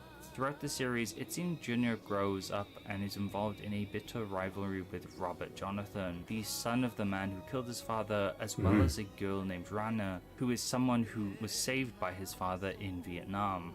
It was initially featured on 3 covers back-to-back at the beginning of its serialization, even more than Isamu had at its beginning. Maybe Jump were banking on this being another heavy hitter, but by design or perhaps an axe, it ended a lot sooner than Isamu. It is kind of surprising to see how early Jump was so jumpy on like letting manga cover such recent controversial topic, right? Like early on they had a manga about Che Guevara, probably very close to everything that happened in his death, right? And now they have one about the Vietnam War, like in the early 70s. It's probably not quite about the Vietnam War, right? Like it's more a setting than anything, but it's still kind of surprising, I would say. Yeah. There's also a semi-popular enka song by the same name by George Yamamoto, released in 2000, that I found while researching this manga, which I'll try to play in the background if YouTube lets me. Otherwise, I'll put a link in the description because I just really like this song for some reason. Tora no Racer by Motoka Murakami was a motorcycle racing manga that ran for 47 chapters and 5 volumes. It follows Toraichi, who vows to become the fastest motorcycle racer and grows throughout the course of the story, eventually becoming the Tiger Racer. There's not much to say about this one, but I thought I'd bring it up to illustrate that racing with cars or bikes was very big at this time in the 70s, and it's interesting to see the trends of the time. I mean, I guess the 3 biggest trend of this time is delinquents, baseball, and now racing. Interesting. Doberman Deca would see the return of Buronson this time with artist Shinji Hiramatsu. It's a hard-boiled crime action series that follows Koji Kano, a special detective who takes on the most dangerous of cases. The story apparently starts out more serious, but gradually becomes more lighthearted as the police division is fleshed out and more characters join in. It ran for an impressive 29 volumes and 163 chapters, getting a sequel a long time later in 2012. A 1977 film, a 1980 TV series, and a second straight-to-video 1996 film also exist. It would be an important hit for Jump that would bolster the magazine at the time, but it's perhaps overshadowed by Bronson's later successes, so it isn't nearly as talked about now, which is a shame since it seems really cool and I'd love to see it translated one day. Motomiya would end 1975 with a brand new series called Zero no Shirataka, the White Hawk of Zero. It lasted 34 chapters and 4 volumes, having good initial success and color pages, but not lasting as long as his other series. Perhaps by design, as it followed Yoshitatsu Nakayama, a part of a group of kamikaze pilots. Who would go on to fight in air-based battles during World War II. The manga is said to depict their lives and final moments, the overall plot being a bit dark for something I'd imagine to be in Shonen Jump. Just as 1975 would end, we would see one more baseball series join the magazine, this time being partly a comedy gag manga. 1-2 no Aho would be created by Toro Kon and followed the supervisor of the Friendship Academy baseball team. It made references to real baseball players, singers, and other manga using current events to become popular, and it would go on to last 129 chapters and 10 volumes in total. As we come to a close on 1975, I wanted to bring up the issue 30 cover. It's actually the 7th anniversary cover, meaning we've covered 7 total years of Weekly Shonen Jump at this point. A far cry from the 55 total years and counting, but we're slowly getting there. What's special about this cover in particular though is how it depicts the current and past manga of Jump, paying tribute to its own history, a history which we've gradually covered. And it's lengthy, full of big and small series of all different kinds of genres. Jump had really established itself at this point, the magazine currently enjoying the success of many popular series, capitalizing on what was trending with children at the time, baseball and racing being some of the most popular. There's still a lot of the 70s to get through, however, and a lot of new faces to see, some of which I've been itching to talk about from the very beginning of this series. So as usual, look forward to me covering the next few years in a future video. I am. I hope you've enjoyed. That's it. Okay, well, once again, mighty interesting. I mean, really glad I found this channel and this series of video because, you know, it's giving me more overall knowledge of early Jump, and I guess we're gonna keep going like that until 1998, which is their most recent video, and then maybe they'll finish this series over many years because, again, as we get into the 2000s, there's many more manga to cover, I guess. But yeah, it's great to kind of like hear about some of this early work, which, you know, if I'm to be honest, 99% I won't read, but at least I'll have heard about them and I have a better general idea of what Jump was like. There's still a few that I'm interested and that I would give a try to, potentially. So I'm not saying like any of them I won't read, but yeah, most of them I probably won't write. But again, having an idea I think is something I really enjoy having. I just wish again like I could find a series of videos like this on YouTube about the whole landscape of manga, not just Jump. But I guess no one has been crazy enough to attempt that yet. And you know, people like to say be the change you want to see in the world, but I don't think I'm the person for something like that. I don't have the work ethic and video making skill to come up with a series like this. Yeah, I just do reaction. But yeah, no, this is great. Really glad I found this channel, and this is awesome. We'll stop at this one for today, but I've already set up the next stream in 2 days, Saturdays. We'll do a longer stream, so we'll watch probably up until the mid-80s, I think. And yeah, once again, there'll be a few more streams of this until we've catched up. And then maybe I'll try to find another series of videos about like the history of manga or maybe anime. But as always, we have so many more topics to cover about Japan, so look forward to that, all I can say. And if you have any channel you want me to watch or ideas, tell me as always. But yeah, do check out the Trentin Art channel. Link again in the description for the playlist with all the videos. I think they're pretty awesome. Awesome series of videos. Mighty interesting.